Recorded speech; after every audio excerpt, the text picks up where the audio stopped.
Bienvenue. Aujourd'hui, on va tendre l'oreille à une symphonie invisible, une musique qui nous entoure en permanence. On va explorer comment des mondes, des villes entières d'électrons ont appris à se parler, non plus à travers le cuivre, mais à travers le souffle même qui sépare les choses. On va commencer avec cette phrase parce qu'elle est fondamentale. L'air qui nous entoure n'est pas vide, pas du tout. Il est plein à craquer d'un orchestre de signaux, une conversation sans fin qui attend simplement qu'on se mette sur la bonne fréquence pour l'entendre. C'est vraiment de là que tout part. Pour comprendre ça, il faut revenir un peu en arrière, à l'époque où la communication électrique avait des frontières bien réelles, bien physiques. Imaginez un peu chaque ville comme un réseau immense, où les électrons circulent sur des rails de cuivre, un peu comme des trains. Ils transportent l'énergie, ils allument les lumières, mais voilà, ils sont coincés.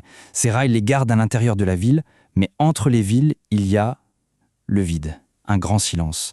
Le cuivre, il attache, il garde le message prisonnier. Du coup, la grande question, c'était ça. Comment on fait pour qu'une ville puisse parler à une autre, pour que les idées, les informations puissent voyager d'un coup? Il fallait trouver une nouvelle voie, une sorte de voie de l'air, capable de sauter par-dessus des distances sans être freinée par des câbles. Et la solution, elle se trouve dans un phénomène à la fois tout simple et absolument prodigieux, la naissance même d'une voix. L'idée de génie, c'est l'ondulation. C'est simple, quand on force un électron à bouger, à osciller très très vite sur place, son mouvement agite l'espace tout autour. Il ne suit plus sagement son fil de cuivre, non, il crée une vague, une ondulation électromagnétique qui, elle, peut s'échapper. C'est en quelque sorte de l'électricité qui a appris à voler. Alors, pour maîtriser cette voie, la ville a dû se créer de nouveaux organes. D'abord, un cœur pour donner le rythme, c'est les oscillateurs. Ensuite, des mains pour sculpter ce rythme et y mettre un message, ça, c'est les modulateurs.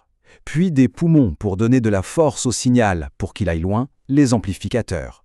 Et enfin des ponts vers le ciel, les antennes, pour lancer le message dans le grand vide.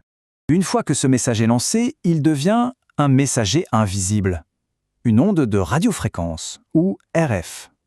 Mais attention, tous les messagers ne se ressemblent pas. Les basses fréquences, elles sont endurantes.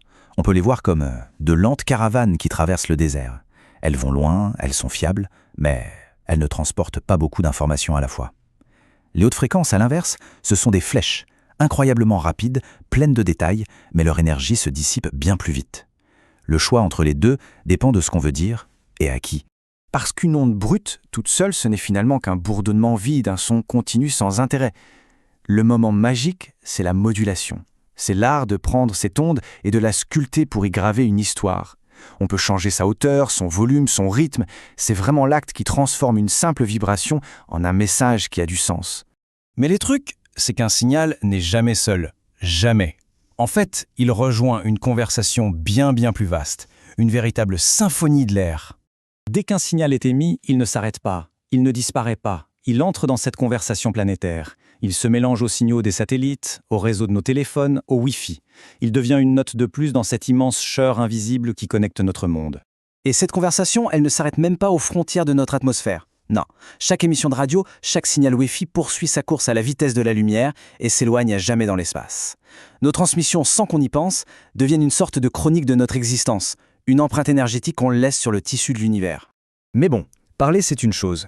Pour qu'il y ait communication, il faut aussi écouter. Et ça, c'est le principe de la résonance. Un récepteur, il ne fait pas que subir tout le bruit ambiant. Il choisit activement une fréquence, une seule note dans tout l'orchestre, et il se met à vibrer en harmonie avec elle. Écouter, c'est un choix, c'est un pacte. Et tout ça, ça nous amène à une réflexion finale, une réflexion un peu plus philosophique. Parce qu'émettre un signal, ce n'est pas un acte anodin. En fait, ça vient avec une vraie responsabilité. Chaque fois qu'on envoie une transmission, c'est une déclaration d'intention, c'est un choix. Le choix d'ajouter un motif bien précis, une information, une idée à cet espace commun qu'est l'air. Et que ce motif soit harmonieux ou chaotique, il aura un impact. C'est assez simple en fait. Le bruit, les signaux brouillés, inutiles, c'est une forme de pollution. Une pollution de l'espace des fréquences. Ça empêche les autres voix de se faire entendre. Au contraire, un signal qui est clair, qui est précis, il contribue à l'harmonie de l'ensemble. C'est une forme de respect pour cet espace commun et pour celui ou celle qui écoute. Parce qu'au fond, c'est ça qu'il faut retenir. Chaque émission, même la plus petite, s'ajoute au grand chœur de l'air. Elle laisse une empreinte qui, elle, est durable. Alors, diffusée avec intention, avec soin, avec clarté. Ce n'est pas juste une question de technique, c'est un acte éthique. Un acte qui vise à préserver l'harmonie de cette incroyable conversation invisible qui nous unit tous.